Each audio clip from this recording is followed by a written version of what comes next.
screen. Bwana Yesu asifiwe. Siku ya leo ningependa tukaweze kushiriki neno la Mungu bila kupoteza wakati, na naweza sema kwamba hili neno limekuwa kwenye moyo wangu tangu nilipoambiwa kwamba nitakuwa na hudumu, na nashukuru Mungu kwa sababu hata ibada ya kwanza ambayo tumeongozwa na baba yetu askofu imekuwa ni kama foundation ya yale ambayo naenda kuzungumzia. Mchana wa leo ningependa tukaweze kuzungumzia kitu kinaitwa ama jambo linaitwa msamaha, forgiveness. Forgiveness ni topic yetu siku ya leo, na msamaha naweza sema ya kwamba ndio baadhi ya vile vipengele muhimu vya wokovu. Wokovu umejengwa kwa msamaha, wokovu umejengwa kwa upendo, kwa sababu kutokana na upendo ambao Mungu alikuwa nao juu ya wanadamu, iposa akaweza kumleta Yesu Kristo.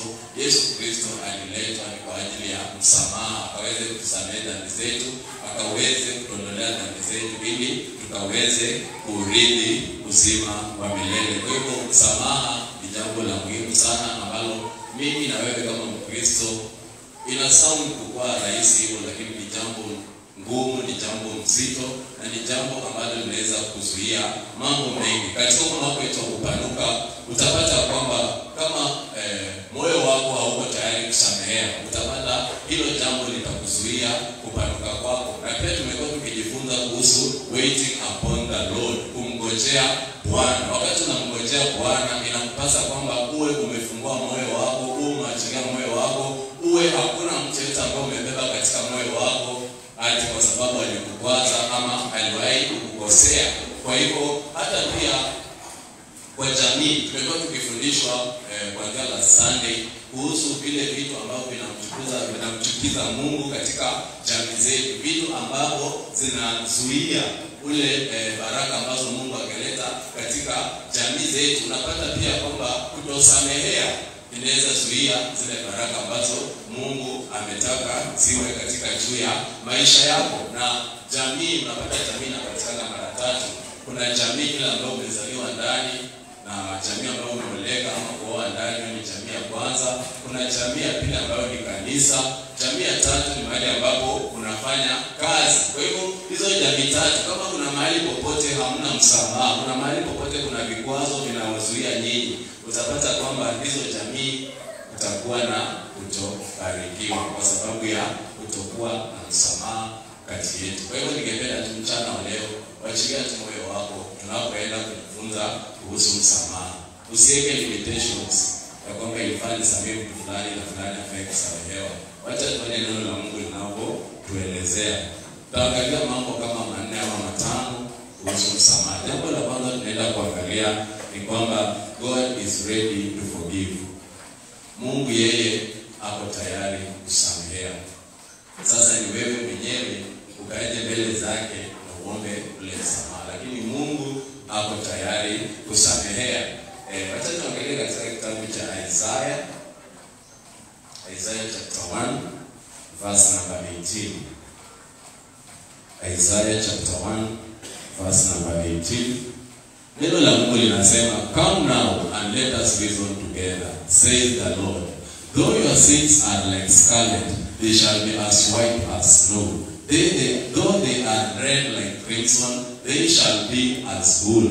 Huyu ni Mungu ananena nasi kupitia nabii Isaiah, na Mungu anasema kwamba anatuita, anatukaribisha, njooni tukasemezane.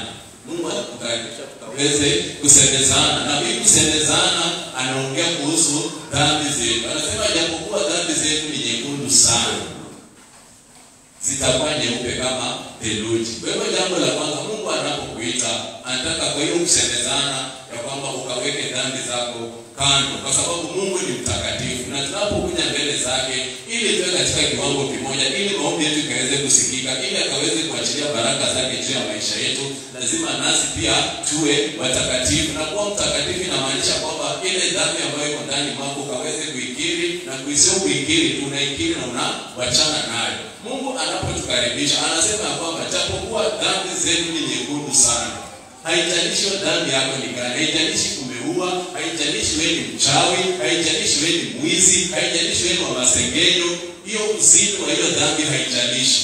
Mungu anasema kwamba unapokuja na msemezane na yeye. So Mungu anaangalia willingness ya moyo wako. Mungu anaangalia commitment ya moyo wako. Mungu anaangalia kwamba sasa ile una repent. Does it come from your heart? Unamaanisha. Na anasema kwamba kama unamaanisha, japokuwa ni nyekundu, itarudi na itakuwa kama nyeupe kama theluji. Si wote tunajua damu ni nyekundu sana. Theluji ama snow ni white sana. Angalia difference na nguvu za Mungu zinapofanya kazi. Amekwambia ijalishi ile red ambayo hiyo dhambi yako iko.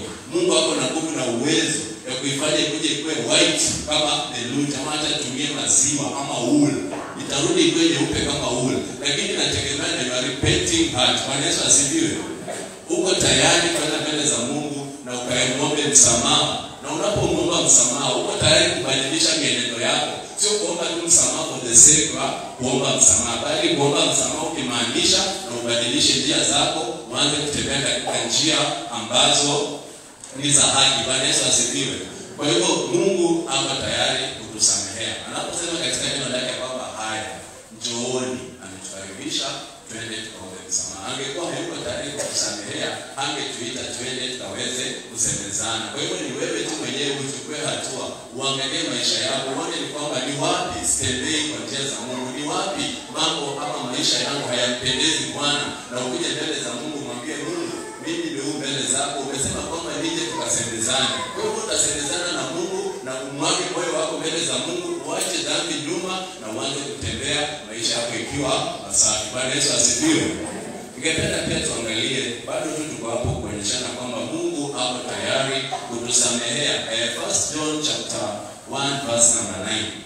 Waraka wa kwanza wa Yohana sura ya kwanza mstari wa 9. Neno la Mungu linasema, tukiziungama dhambi zetu, yeye ni mwaminifu na wa haki hata atuondolee dhambi zetu na kutusafisha na udhalimu wote. Saidieni King James Version. Mungu mwenyewe anatuambia kwamba yeye tukiziungama, if we confess our sins. Kwa hivyo ndio Mungu atusamehe.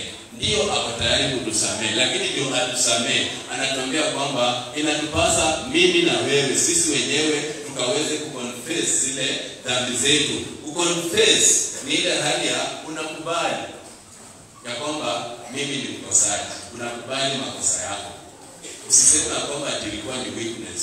Asubuhi tumekuwa tukionyesha mambo ya sexual immorality. Unapata mtu atakwambia immediately ni weakness, especially my younger brothers. Unatembea unakutana na msichana, ni Mungu amebariki style fulani, shingo itaka kuvunjika, alafu utasema ni weakness. Wewe lazima uconfirm penye ulikuwa utaona, alafu unasema ni weakness. Sio weakness, just admit that sin is sin. Bwana Yesu asifiwe.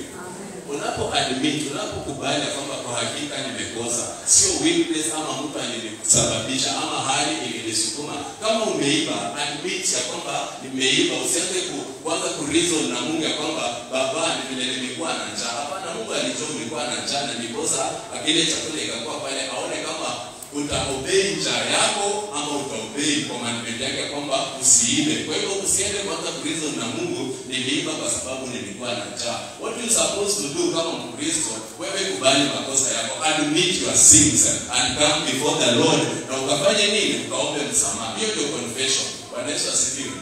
Neno la Mungu linatuambia kwamba part B, kwamba God is faithful and is just to forgive us our sins. Mungu ni mwaminifu. Unapokuja mbele zake na ukiri hizo dhambi, Mungu kwa hakika atakusamehea. Kwa nini nasema Mungu ni mwaminifu? Mungu aliangalia mwanadamu. Kwa ile upendo ambao alikuwa nao kwa mwanadamu, akaona mwanadamu dhambi imemkita mizizi. Kwa hivyo kumuokoa, wacha ni release Jesus Christ akaende kumuokoa. That is a sign of faithfulness. The only begotten son. Kwa sababu ukiangalia pale nyuma, watu walikuwa wanatumia wanyama kuweza kuondolea dhambi. Ndipo sasa ile ilikuwa tunafundishwa hapa, kama uko kwa goma siku zile, ikifika jioni wale mzee ametoka kazini, anabadilisha mavazi, anatafuta kondoo mnono ama mbuzi mnono, anatoka nayo. Unajua tu jamaa kuna mambo amefanya, anaenda kutoa dhabihu ya utakaso. Lakini kwa uaminifu wa Mungu, aliona kwamba ile kondoo, ile ng'ombe, ile mbuzi havitoshi. Ndipo sasa akamwachilia Yesu Kristo. Na Yesu Kristo akaweka maisha yake chini pale msalabani ili mimi na wewe tukaweze kuokolewa. Kwa hivyo unafanya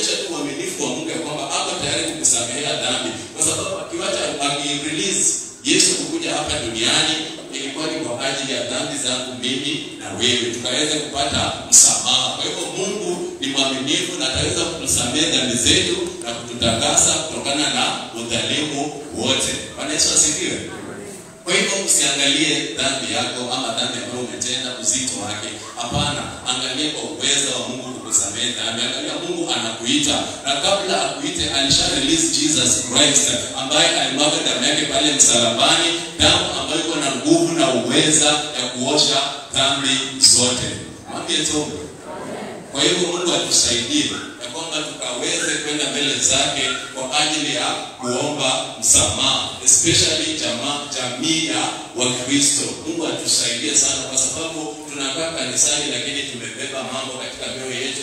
Tunakaa kanisani lakini tumejaa mawazo mabaya. Tunakaa kanisani lakini fikra na nia za mioyo yetu haziendani pamoja na mapenzi ya Mungu. Kwa hivyo Mungu atusaidie na kwamba tutakuja mbele zake kwa ajili ya kuomba msamaha. Bwana Yesu asifiwe. Nataka tuangalie jambo la pili kuhusu msamaha, na hilo nimenakili kama God's condition to forgive sins. Masharti ambayo Mungu anatupatia ili akaweze kutusamehe dhambi. God's condition to forgive sins. Condition number 1, na sio ngumu, sio masharti ya kwa katiba tusifanye nini ama nini. Stop sinning. Be kind and tender-hearted. Mungu ako tayari kukusamehe dhambi kwa sababu ametuita. Lakini anataka anapotusamehe dhambi, sharti ni kwamba tuache kutenda dhambi. Tusimzoee Mungu kama unatenda dhambi tena unarudi unakuja kuomba msamaha, unatenda dhambi unarudi tena unakuja kuomba msamaha. Yaani unafanya deliberately. Wacha tuone neno la Mungu katika Ephesians chapter number 4 verse 31 and 32.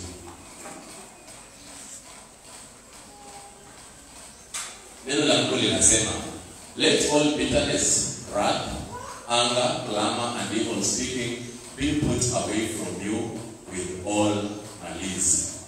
And be kind to one another, tender-hearted, forgiving one another, even as God in Christ forgave you.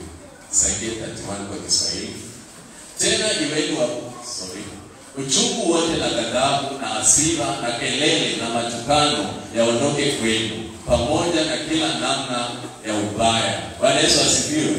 Haya ni mambo ambayo yako kwa Wakristo. Haya mambo hayako kwa wale ambao hawajaokoka. Mkristo anakuja kanisani, Mkristo hapo kwenye ushirika, lakini moyo wake umejaa uchungu, moyo wake umejaa ghadhabu. Huyu Mkristo amejaa hasira, kelele, matukano katika Mkristo ambaye ako kanisani. Mungu anatuambia mchana wa leo ya kwamba haya maneno yakaweze kuondoka kwetu. Namna yoyote ya ubaya yakaweze kuondoka kwetu. Wacha tuwe Wakristo kamilifu. Kama tulivyoulizwa asubuhi, ikiwa Yesu atakuja leo, ikiwa Yesu atakuja saa hii, je, utarithi ufalme wa mbinguni? Wewe unajua.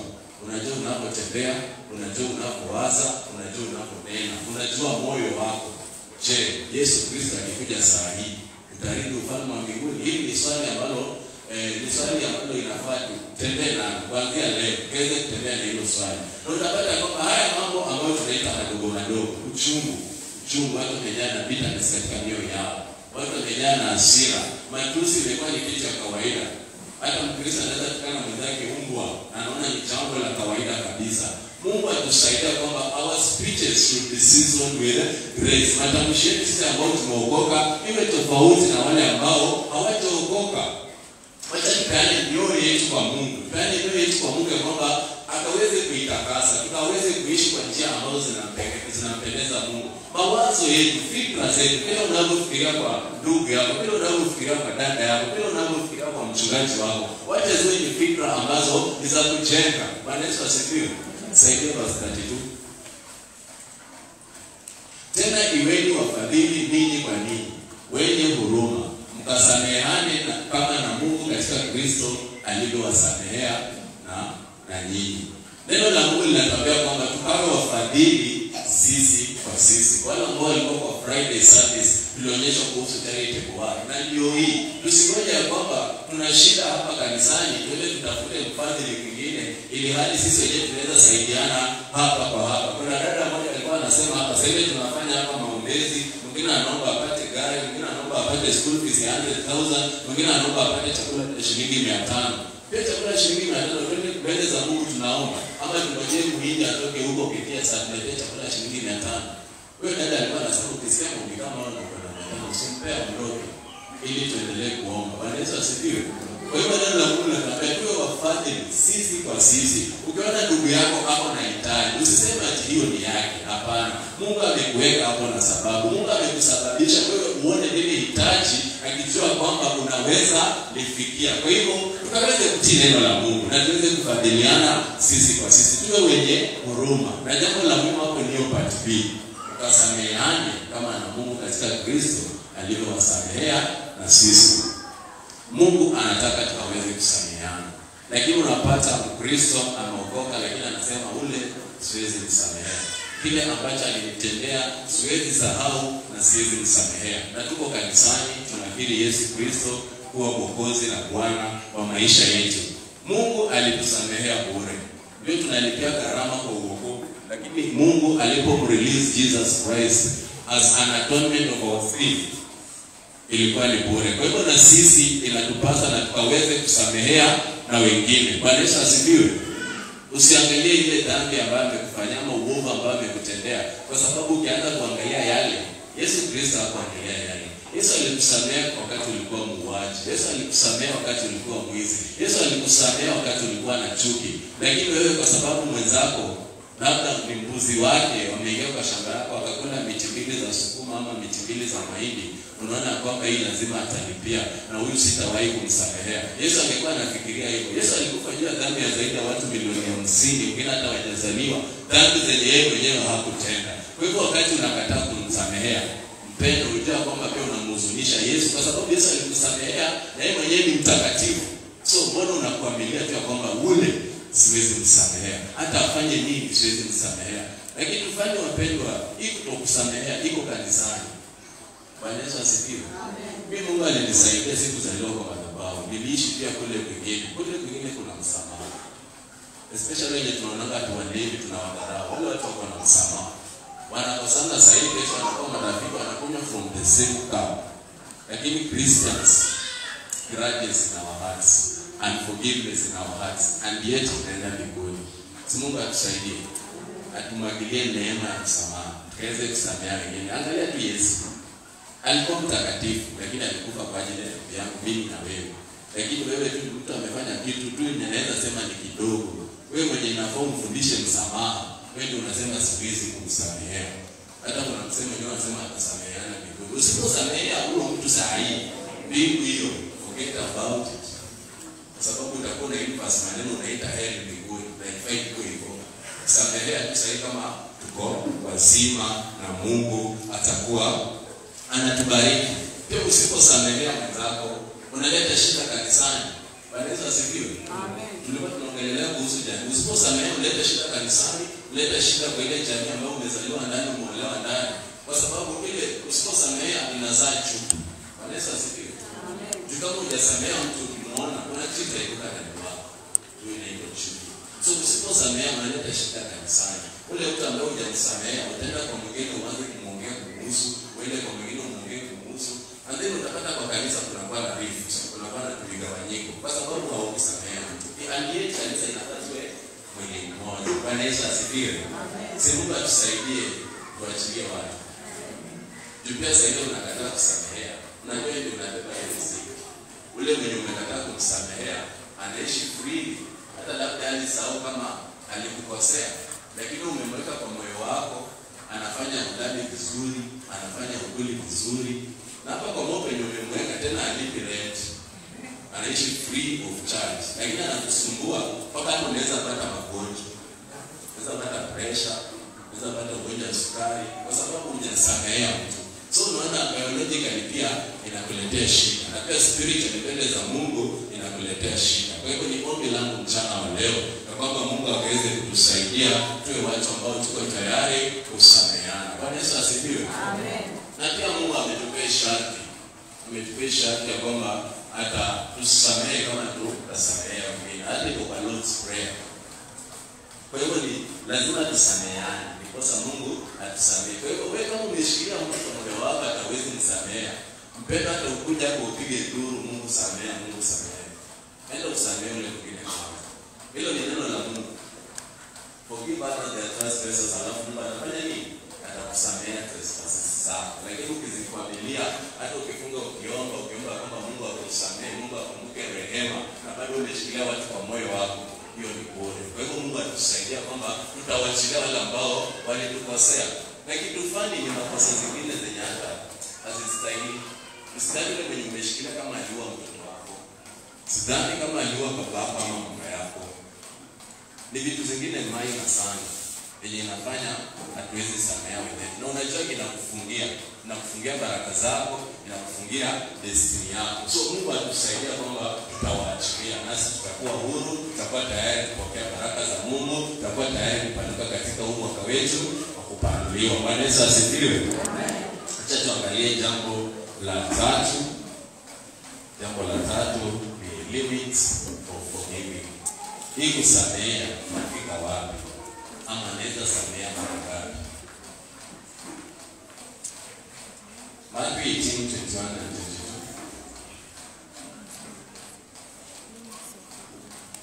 Neno la Mungu linasema, then Peter came to him and said, Lord, how often shall my brother sin against me and I forgive up to 7 times? Jesus said to him, I do not say to you up to 7 times, but up to 70 times 7. 70 times 7. Rudi verse 21. Petero alikuwa anamuuliza Yesu kwamba atasamehea ndugu yake akimkosea, atamsamehea mara ngapi? Mwenyewe akajijazia kama inaweza kuwa mara 7. Lakini verse 22 Yesu anamjibu akisema ya kwamba amsamehe 70 times 7 times. Bwana Yesu asifiwe. Wewe tu mimi na wewe mtu amekukosea mara moja, lakini tumeshika. Usiweze kusamehea.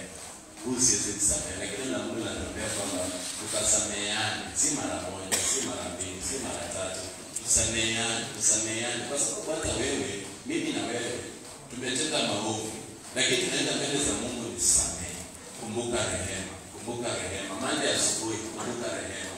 Monday mchana, kumbuka rehema, nisamehe. Monday jioni, kumbuka rehema, nisamehe. Tuesday, Wednesday, Thursday, Friday, tunaomba tu Mungu msamaha. Lakini mimi na wewe ndugu yangu amenikosea mara moja, siko tayari kumsamehe. Si Mungu atusaidie. Samehe mara ya kwanza na utuzoee kusamehea. Kwa sababu naamini ya kwamba mimi nikikukosea leo, alafu nikuja mbele zako nikuombe msamaha na unisamehe. Pia kukuja kuomba msamaha inahitaji courage. Sitakuja tu vile. Kwa hivyo ukishanisamehe kama nitarudia na tena. Kwa sababu mtu wa kawaida akikuja kuomba msamaha, hata kama atarudia ile makosa, itachukua muda. Kwa hivyo tuwe tayari kusamehea, haijalishi ni mara ngapi. Bwana Yesu asifiwe. Nasisitiza haya mambo ni kwa kanisa. Tunashikilia, hatutaki kusameheana. Saidia Luke chapter 17 verse 3 and 4. Limits za kusamehea. Tasamehe mpaka mara ngapi? Jilineni. Kama ndugu yako akikosa, muonye. Akitubu, msamehe. Na kama akikukosa mara 7 katika siku moja na kurudi kwako mara 7, akisema nimetubu, msamehe. Saidia verse 3. Neno la Mungu linasema kwamba kama ndugu yako akikosa, muonye. Akitubu, msamehe. Mpendwa amekukosea, wewe haujamuonya. Neno la Mungu ndilo linatuongoza. Neno la Mungu ndilo linatuelekeza. Kama amekusamehe, inakupasa kwamba unamuonya. Ukishamuonya, ni yeye mwenyewe achukue jukumu akuombe msamaha, atubu. Mungu anatuambia kwamba neno la Mungu litambia kwamba anapotubu tukaweze kumsamehea. Lakini wapendwa, katika nyumba ya Bwana, mtu anakosea mwingine, badala ya kwenda kuonya yule ambaye amekukosea. Mimi mchungaji Samia nilikosea, baada ya mimi kumuonya, nakimbia kwa mpendwa anaitwa Mzee Kishui, namwambia unaona yule mchungaji ni fake. Ule tu pale kwa madhabahu, lakini bibi anafanya juzi amenifanyia ABC. Naona Kishui achukue action. Naenda kwa chama na wazee Elda Moses, namwambia Moses, unaona ule mchungaji Samia, ule mpendwa ule. Kwa madhabahu, lakini kama na madhabahu jamaa amenifanyia ABC. So mimi badala nifanye it right, niende kwa Mungu nimwambie kwa hakika hivi na hivi sio sawa. Alafu pia aone kwa hakika sio sawa, atubu na tusameane. Naanza kutembeza hayo maneno. Na ndio kitu kinafanyika kanisani. Mwenzako ameanguka katika dhambi. Mwenzako amekutenda uovu.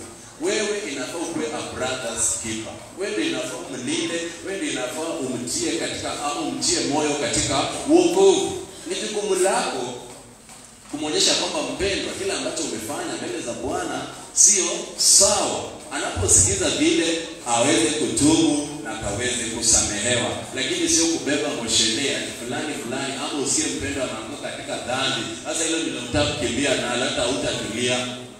Kila mshiriki kule unajua pale anafanya kazi pale anaishi, utakimbia ukisema mnaona fulani ule anaanguka kitambo, nimepata mali fulani akifanya ABCD. Neno la Mungu alitufundisha hivyo. Bwana Yesu asifiwe. Kwa hivyo Mungu atusaidie ya kwamba kama mwenzetu anatutenda uovu, tukaweze kumkemea ili akajue makosa yake, kwa sababu kuna mtu anaweza tenda uovu kwa kutojua. Kwa hivyo usipomkemea hata jua alikuwa ametenda uovu, lakini unapomkemea na kumwonyesha kwamba jambo fulani hivi na hivi sio sawa na halijanifurahisha, kwa hivyo ataweza kutubu na utaweza kumsamehea. Msaidie verse 4. Na hiyo kusamehea sio tena ndivyo mara moja. Neno la Mungu linatuambia kwamba akikukosa mara 7 katika siku moja na kurudi kwako mara 7 akisema nimetubu, msamehe. Hiyo ni mara 7 kwa siku. Na mtu normal sidhani kama atakukosea kuomba msamaha umemsamehea the same day, hata kama yeye amebeba pepo linakaa tena arudi tena akukosee umsamehe mpaka mara 7, sidhani kama inaweza fika. Kwa hivyo Mungu anatuonyesha kwamba tusamehe bila mipaka, kwa sababu unaposamea mtu mara ya kwanza, ule mtu hata guilt itakuwa inambeba. Akikuona tu anasema mpendwa ako na roho nzuri, bila alinisamea hata sitaki kukosea tena. Bwana Yesu asifiwe. Kwa hivyo unaposamea mtu unakuwa kwamba usiangalie ni mara ngapi amekukosea. Wewe msamehe na umwachilie, utapata wewe uko huru na pia na yeye ako huru. Bwana Yesu asifiwe. Jambo lingine ningependa tuangalie, tunaangalia forgiveness. Kuna unforgiven sin. Kuna dhambi ambayo neno la Mungu linasema haina msamaha. Mungu atusaidie tusianguke pale. Matthew chapter 12 verse 31 and 32.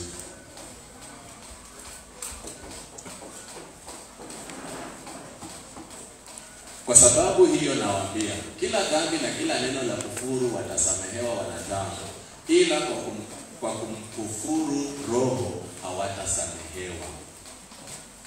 Naye mtu yeyote atakayenena neno juu ya mwana wa Adamu atasamehewa, bali yeye atakayenena neno juu ya Roho Mtakatifu hatasamehewa katika ulimwengu wa sasa wala katika ulimwengu ujao. Neno la Mungu linasema kwamba unapokufuru Roho Mtakatifu, hilo ni dhambi ambalo halina msamaha, na hiyo tunaweza ita blasphemy. Blasphemy ni kuweza kuongea mambo ya Roho Mtakatifu ukisema kwamba ni kazi za shetani. Blasphemy ni willful rejection ya Yesu Kristo. Blasphemy ni kuwa na moyo mgumu ya kwamba siwezi repent.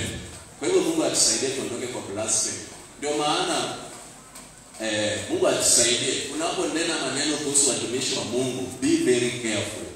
Usiwe tu mtu akukimbilia kusema kwamba yule si wa Mungu, yule vitu ambavyo anafanya ametumia ABCD, yule alienda kwa uganga, nguvu ambazo anatumia kwa uponyaji, si hiyo ni blasphemy. Bwana Yesu asifiwe. Kwa sababu wakati ule mtumishi wa Mungu alikutana na Mungu au kukua pale, hata kama alifika mahali akaanza kwenda kwa njia zake, hiyo ni ya Mungu, hiyo sio yako. Bwana Yesu asifiwe. Tusiwe wepesi wa kuhukumu watumishi wa Mungu. Hapa kwetu tumebarikiwa watumishi wa Mungu wako straight, lakini kuna wengine ambao huko nje ambao wanatumia mbinu zao. Lakini usiwe mwepesi kusema ule fulani, ule ni mkora, ule fulani, ule haujui nguvu ambazo anatumia kama ni za kiungu ama ni za kishetani. Kwa sababu blasphemy ni kuweka kazi ya Mungu na ibadilisha ikuwe ni ya shetani. Bwana Yesu asifiwe. Na pia Mungu atusaidie tuache kuwa na ile rejection ya Yesu. Na rejection ya Yesu sio wale wanasema ati simamini Yesu.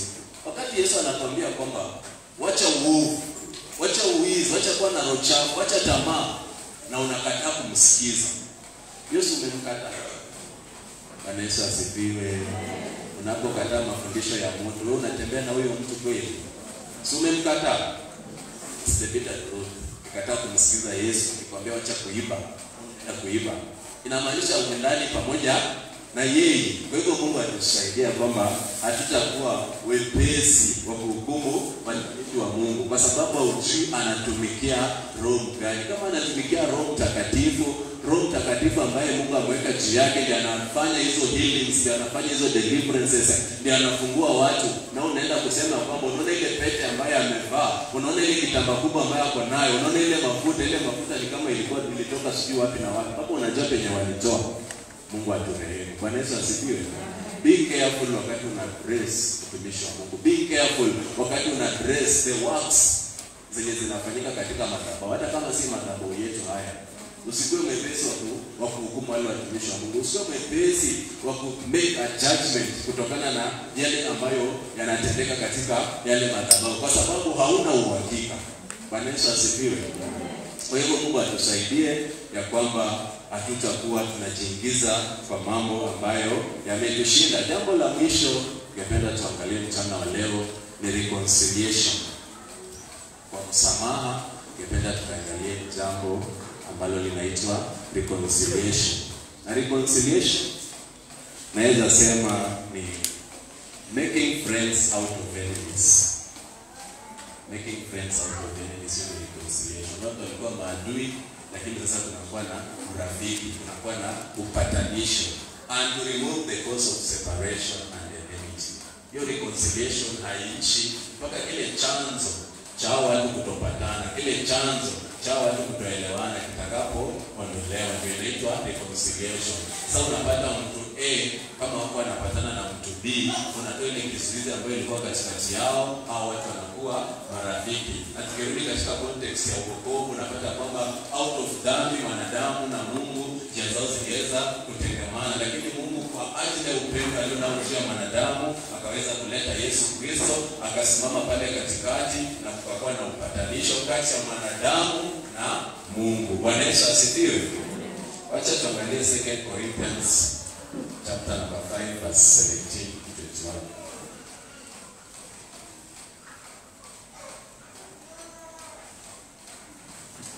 Neno la Mungu linasema, hata imekuwa mtu akiwa ndani ya Kristo amekuwa kiumbe kipya, ya kale yamepita, tazama yamekuwa mapya.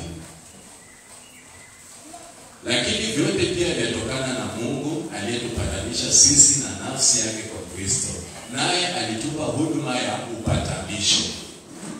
Yaani Mungu alikuwa ndani ya Kristo akiupatanisha ulimwengu na nafsi yake, akiwahesabia makosa yao, naye ametia ndani yetu neno la upatanisho. Basi tu wajumbe kwa ajili ya Kristo, kana kwamba Mungu anasihi kwa vinywa vyetu. Twawaomba ninyi kwa ajili ya Kristo mpatanishwe na Mungu. Yeye asiyejua dhambi alimfanya kuwa dhambi kwa ajili yetu, ili sisi tupate kuwa haki ya Mungu katika yeye. Neno la Mungu liko dhahiri hapa ya kwamba tukiwa ndani ya Kristo sisi ni viumbe vipya, ya kale yamepita, tazama yamekuwa mapya. Unapompokea Yesu Kristo, unapokiri wokovu, unapoamini kwa moyo wako na kukiri kwa kinywa chako kwamba Yesu ni Bwana, hapo unafanyika kiumbe kipya. Unafanyika kiumbe kipya.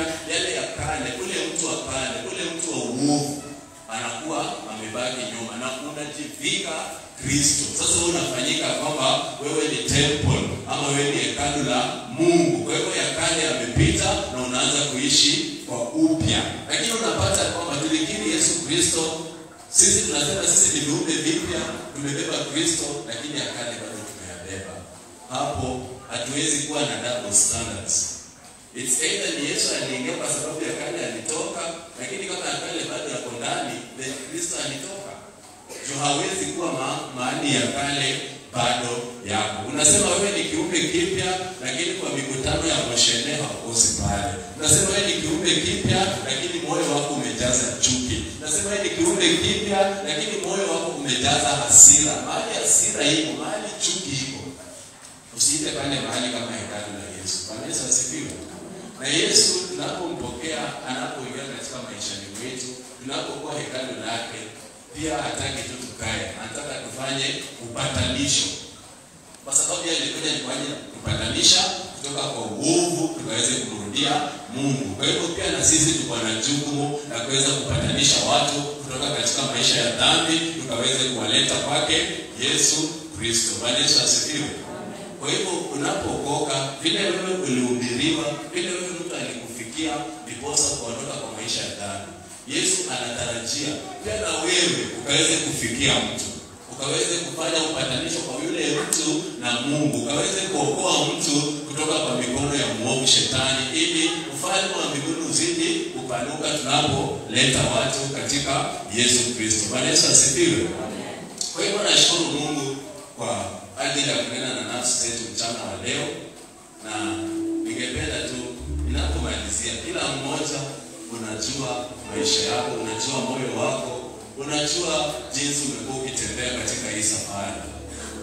Kama kuna mahali popote, kama kuna mtu yeyote bado umeweka katika moyo wako ukisema kwamba mimi siwezi samehea mtu fulani, mimi siwezi achilia mtu fulani, yale ambayo nitendeni makubwa sana, hata kuja na mnagani siwezi kusamehea, mchana wa leo Mungu amenena na nafsi zetu. Tunatarajia kwamba Mungu akaweze kutusamehea, tunatarajia kwamba Mungu akaweze kutubariki, lakini anatuambia kwamba ile unforgiveness inatuzuia sisi kuweza kumfikia. Unforgiveness inazuia baraka zetu. Kwa hivyo ningependa tu usimame kwa miguu yako, ukaweze kwenda mbele za Mungu ni kwa ajili ya toba, ukaweze kumwambia Mungu akusamehe, akaweze kuondolea ile roho ya kukusamehea, na kwamba Mungu akaweze kukumbuka rehema zake mchana wa leo juu ya maisha yako, na kwamba ile roho ngumu ya kusamehea, na kwamba ile roho ngumu ya kutosikiza wenzako Mungu akaweze kukuondolea.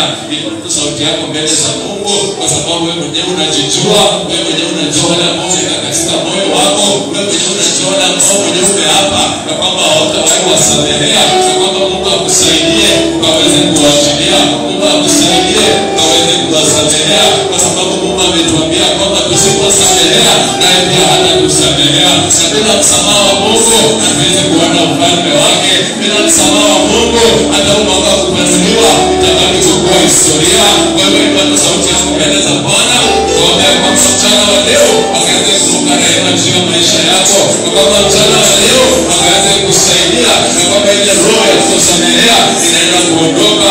Jehova Mungu nakushukuru na nibariki jina lako, kwa sababu wewe ni mwema. Tunakupa sifa utukufu na sifa zote kwa sababu ya uaminifu wako Baba. Tunashukuru Jehova nataka kukutukuza Yesu Kristo, ili aje hapa duniani ni kwa ajili ya dhambi zetu. Yesu nasema tu ni asante kwa sababu uliweka maisha yako chini pale msalabani Kalvari ni kwa ajili ya dhambi zangu.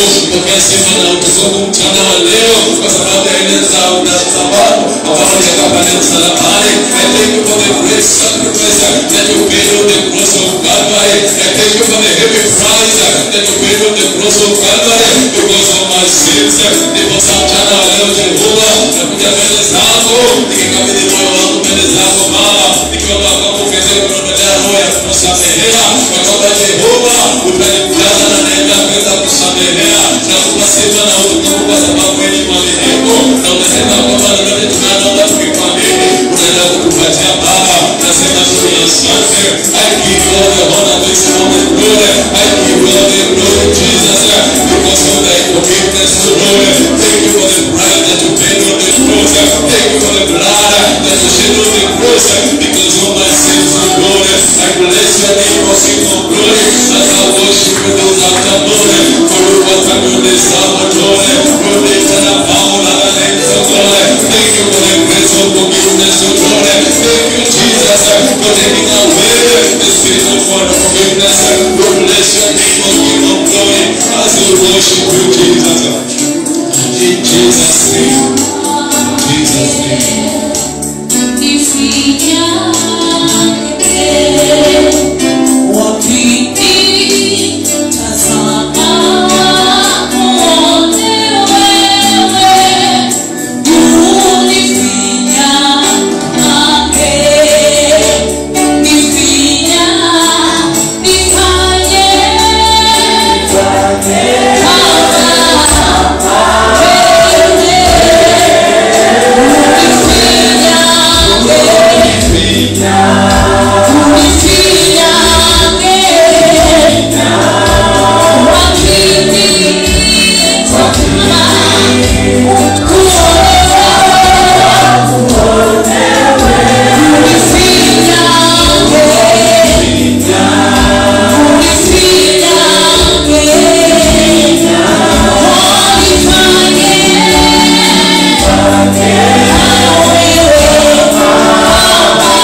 zote, kwa maana unastahili. Asante Baba, ni kwa ajili ya neno lako ambalo umeweza kunena nasi mchana wa leo. Tunalibariki jina lako kwa sababu umetukumbusha kwamba Baba, msamaha ndicho chanzo cha wokovu wetu.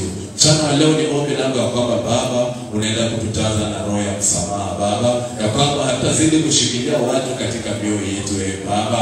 Na kabidhi kila mmoja ambaye amesikia neno hili, ikiomba kwamba Baba ukamjaze na roho wako wa msamaha, ili akaweze kuachilia wote ambao walikuwa wameshikilia. Pokea sifa na utukufu, kwa maana wewe ni Mungu, na ni kwa Yesu Kristo nimeomba na hata kuamini.